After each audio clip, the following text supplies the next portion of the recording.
gotta have faith, and EA took a leap of faith when creating Mirror's Edge. I'm not kidding here. Unfortunately, faith falls a lot. This first-person action platform title is one that's very unique yet very frustrating at the same time. Mirror's Edge is a modern-day iteration of an old-fashioned platformer in which you're meant to play and replay sequences of jumps, grabs, and slides until you get them perfect.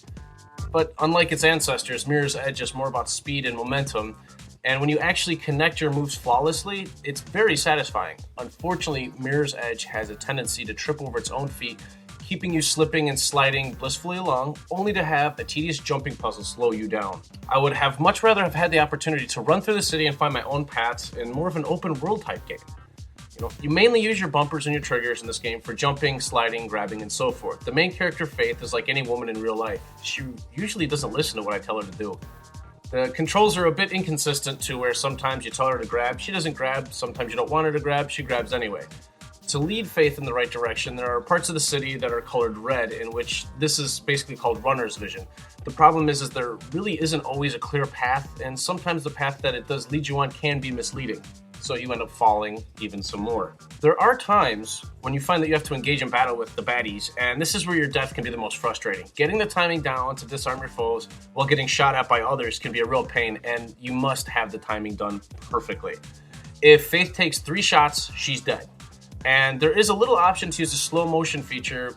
It's not always available, and when it is, it can be really helpful for these situations, but not so much when it comes to the actual running part of the game.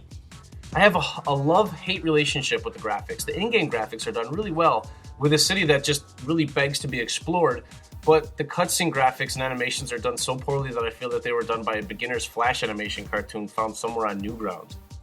The acting in the cutscenes is neither anything to get excited about or to laugh at. I mean, if you enjoy so-so acting in your video games, Mirror's Edge, it's got your number. The sound effects and music is spot on and keeps you in the feel whether you're running through the city or being chased in an action setting by the blues. There's a perfect ambiance going on when it's just you running, and you know when something big is going to happen because you get a little bit of an exciting music that kicks in. It works really well. Overall, Mirror's Edge is a lot of things. Infuriating, frustrating, confusing, and sometimes, just sometimes, fulfilling.